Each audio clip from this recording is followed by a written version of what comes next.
Hey everybody, Dave Bazanko here, and welcome to day 19 of our 30-day self-motivation challenge. Have you ever wondered why at the end of the day, at the end of the week, at the end of the month, you never have the time or the energy or even the money to invest in yourself? If this sounds like you, don't worry, you are not alone. Coming up, I'm going to share 4 strategies that you can use to start investing in yourself first in your physical, your financial, your personal, and your professional success. Now, the mistake that most people make is that they invest in themselves last. And today what I'm going to be sharing are 4 strategies that you can use to start investing in yourself first. And this is not only going to lead to your financial success, your physical success, your personal success, and your professional success. These are the strategies that you need to start thinking about so that you can have and achieve the goals that you've set for yourself for this year. So when I was in my 30s, I had 2 jobs. I had my import marketing business that I tried to run 9 to 5, and I had my job working at an automotive parts manufacturer on 3 shifts, which simply meant I worked days from 7 to 3, I worked afternoons from 3 to 11, and I worked midnights from 11 till 7, and rotated through those every 3 weeks. What that simply meant was I was sleep deprived. I was spending all of my time and energy focusing on business and work. At the same time, I had a very young family. My kids were just babies at this point, and whatever available energy I had left, I spent with my kids. Now, that might sound admirable, and it was. I mean, I tried to be present for my family. I tried to provide for my family, and I did pay for my first house. We bought a brand new house when we got married. I paid that house off, paid the mortgage off when I was 40 years old by following that recipe. But that recipe for personal and business success and financial success came at a cost, it came at a price. And I was very fortunate. I think that the not a heart attack, but I had a stress attack with my heart. That was my huge wake-up call. That also came around the time I turned 40 years old. And that's when the doctor gave me 2 choices: either get in shape, lose some weight, or go on heart and cholesterol medication for the rest of your life. Yeah, so I wasn't investing in myself first. And some of the things that started to fall apart around me were I wasn't investing in my friendships. I wasn't investing in my personal growth. I wasn't investing in my physicality. All I was investing in was my time and energy into making money, not even investing into my future, but investing in making money in the here and now, right? That is a problem if that's all you're focused on.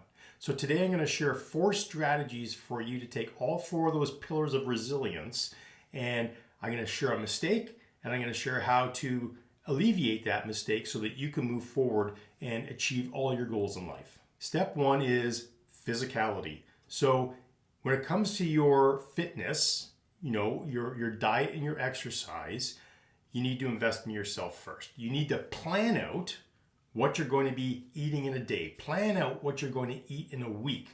If you're going to go out for dinner on Friday night for date night, that's fine. You don't have to plan that out. That can be your one treat for the week.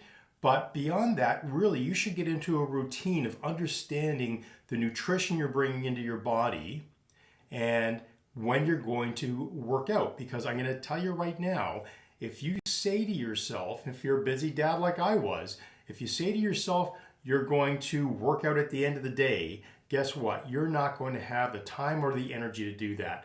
Your job and your kids are going to wear you out. And then whatever you've got to do around the house before you go to bed, all you're going to do is have about an hour's worth of time to sit down with your spouse at the end of the day and relax before you do it all again. Where I found success was I started going to bed at 11 o'clock every night, and I got up every morning at 6 o'clock, and I worked out from 6 o'clock till 7 o'clock.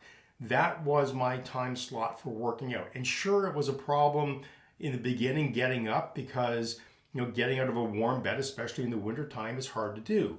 But go back to my video where I talked about finding your why. When you have a strong enough why that's driving you, when you have an outcome that is so important to you that you've got to get to that place, and it's more important than staying in that warm bed, once you understand why it's important for you, then you'll do it. But you gotta invest in your fitness first thing in the morning, because when you're getting started on this journey, if you're not sure of your why and you haven't had success yet, you need to do it when the odds are in your favor, and that's when you've got the time and the energy. That's first thing in the morning. When it comes to your financial future, if you say to yourself, I'm going to invest in myself at the end of the month with whatever money I have left, that is a recipe for disaster, because you're not going to typically have any money left at the end of the month to spend. Being human beings, we like to go out and do things, and it just takes going out once or twice extra in a month for you to spend that disposable income that you were going to be using to invest in yourself and your financial future. So the easiest way to avoid making that mistake is to go to your bank tomorrow and set up a forced savings account. Now, what is that? A forced savings account is simply you telling your bank that at the beginning of every month, you want to take out a certain amount of money, whatever it is. Usually it's 10% of your bring home pay. Take that 10% and put that into a forced savings vehicle. It could be a savings account. It could be going into a mutual fund or some sort of a savings vehicle, but put it into a place where you won't have access to it. You have to pay a penalty to take that money out. What that does is it forces you to invest in yourself first, and now you've got a budget or work with the 90% of your finances that you're bringing home. That's the money you have to work with to pay your mortgage, to pay for food, and have any extra disposable income at the end of the month to spend. If you just follow that system and you put your money into a long-term savings vehicle, if that vehicle performs on average and gets you that compound interest that you're looking for, that's what's going to get you your nest egg when you retire. The only thing that I would recommend, and I'm not a financial planner, I did sell mutual funds really early in my career, but what I would recommend is talk to a really good accountant. I don't work with financial planners. I work with my accountant, because my accountant has my best interest in mind. We've had a partnership, a relationship for almost 30 years, and I trust him. I pay good money for him, but I trust everything that he does. So that's your bonus tip. Work with an accountant, not a financial planner. The next tip I want to give you is, how do you invest in yourself first with your professional status? So professional status, what does that mean? Well, we all have a job that we do. We're all trying to, I hope, improve ourselves as we go through our career. When I worked in the learning industry, I can tell you that our motto was always be learning, and that couldn't be more true. Right now on this YouTube channel, I'm constantly learning every day about how to be a YouTube creator, and there's so much to learn between analytics, content creation, title creation, lighting, sound, all these wonderful things. These are new career skills. Storytelling. These are new career skills that hopefully will be transferable in my career, which simply means that I'm learning new skills that I can apply to different career directions. Now, how do you do that? How do you find the time? You say, Dave, geez, you know what? I'm burning the candle at both ends. I got a family at home. You want me to exercise? Where the hell am I going to find time to learn? Well, most of us commute to work, and the average commute in North America is about 18 minutes. So 18 minutes is exactly the same amount of time as a TED Talk. The science behind doing a TED Talk for 18 minutes is that you can only share one idea with 3 supporting facts in 18 minutes. After that, the people start to forget what the heck it is you were talking about. So that's the science behind it. And that's why I try to keep my videos to 18 minutes or less, much like a TED Talk. I try to give you one main idea and 3 supporting facts. And when it comes to your personal resilience, when it comes to being motivated to learn and grow, continuously learn, what I want you to think about is, what can you do in that time that you're commuting? Or maybe your exercise is going for a walk, or maybe it's riding a stationary bike. Anything that you're doing that allows you to pay attention to something else without getting injured. That's what I would say is a really good time to watch a video, listen to a podcast, do some sort of reading.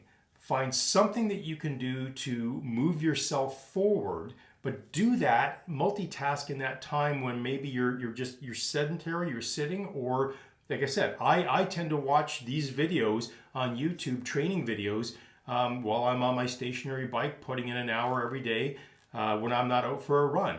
That's a really good time for me to invest in myself. So try to multitask whenever you're doing some sort of an activity where you could be listening to or watching or reading while you're sitting. So that's tip number 3.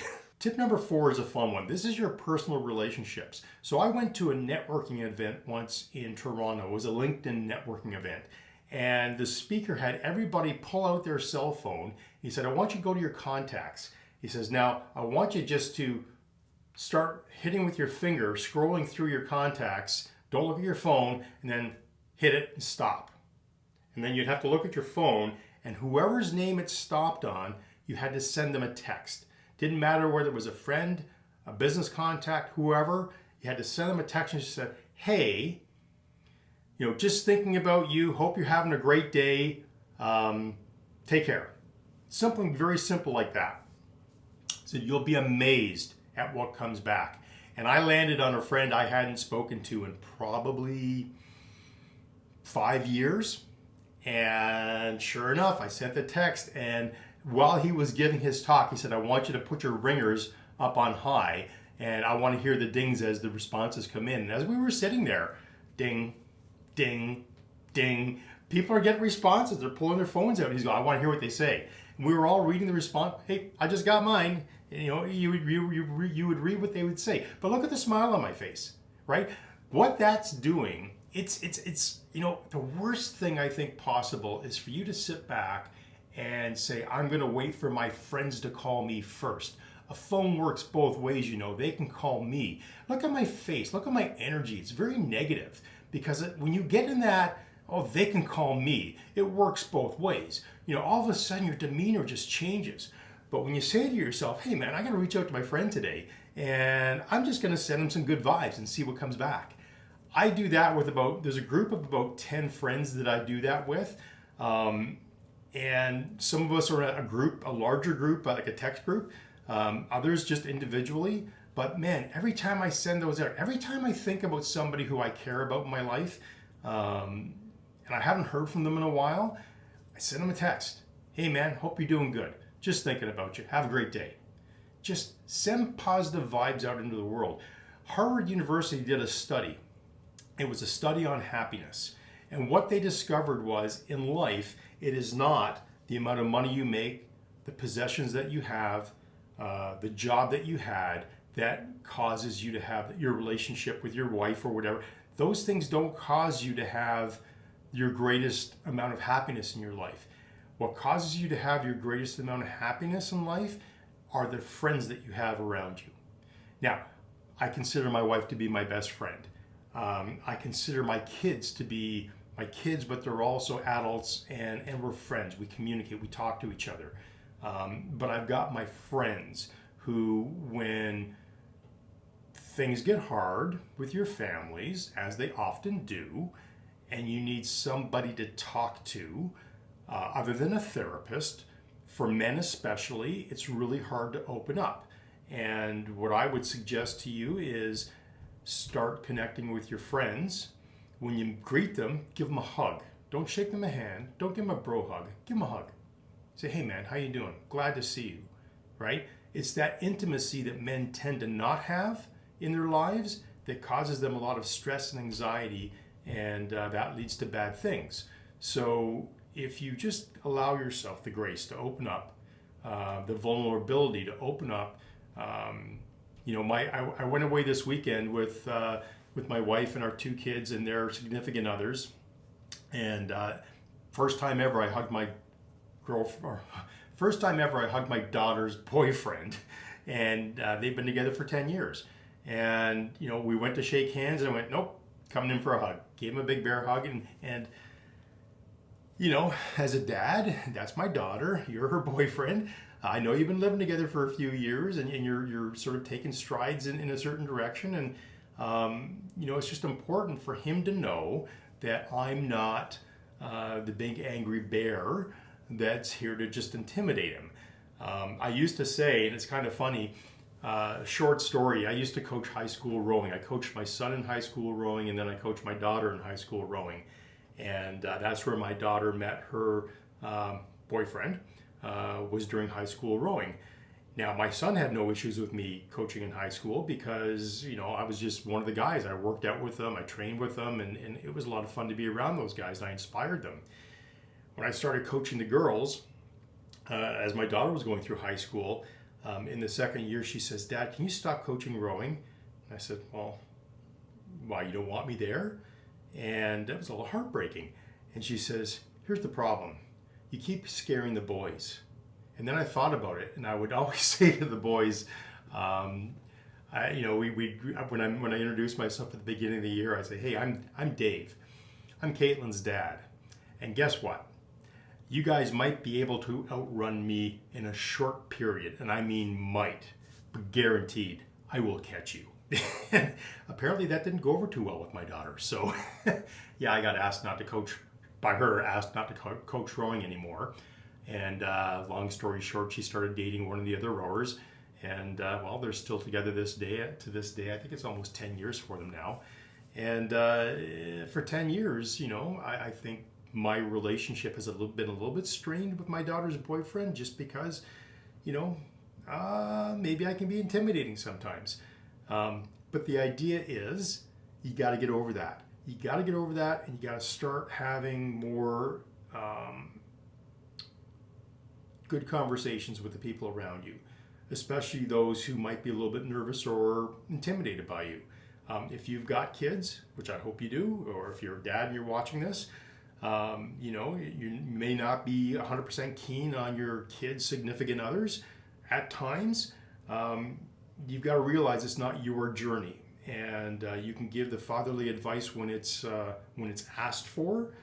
But for the most part, if your position is known, all you can do now is support your kids in the decisions they make, and try to build bridges with the people around you that you care about. I care about my daughter very much, so I've got to make the effort. I've got to make the effort.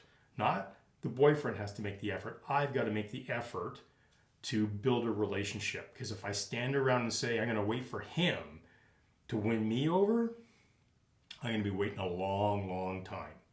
And remember, think about the negative energy that comes with waiting. Not good. But if I say to myself, you know what? I'm going to take a positive step. I'm going to be the positive person here. I'm the adult. I'm going to take the initiative. I'm going to make small gestures. And we had a really good weekend away this past weekend up in Collingwood. And, a nice winter escape for a weekend. And got to spend time with the people I cared about the most. Got to invest in those relationships. And again, if you don't take the initiative to invest first, they're never going to come to you and say, "Hey, let me take you away and do this for the weekend." Not going to happen. You gotta step up and you gotta do your thing first. So to recap, if you want to stay self-motivated so that you can achieve your goals, you need to not make these 4 mistakes. Number 1, don't wait till the end of the day to invest in your own physical well-being. You're not going to have the time or the energy to do it. Work out in the morning. 2, your finances. Don't wait till the end of the month to say, "I'm going to invest some money into my future." You're not going to have it. Create a forced savings account. Invest in yourself first before you even spend a nickel of your paycheck. 3, professional resilience. Make sure that you are always using your downtime if you can multitask, use that time to invest in your learning. Learn a new skill, keep learning, always be learning. Number 4, personal relationships. Take the lead. Be the person who reaches out, even if they don't reach out back to you. Keep reaching out. Eventually, it's just you're sending good vibes out into the world. That's what brings good vibes back. That 100% changes your demeanor. So, 4 mistakes, 4 solutions. I hope that works for you. If that made sense or you've got a story to share, give me a like, leave a comment down below. Because consider subscribing to our channel. Hopefully you're getting good value from this 30-day series about being self-motivated. And in tomorrow's video, we're going to be talking about right here how to turn that mindset from saying I can't to how can I. This is where the solutions come from, and tomorrow's going to be a really great video that talks about that. That's going to be right here. Thanks everybody, thanks for watching, and we'll see you in the next video.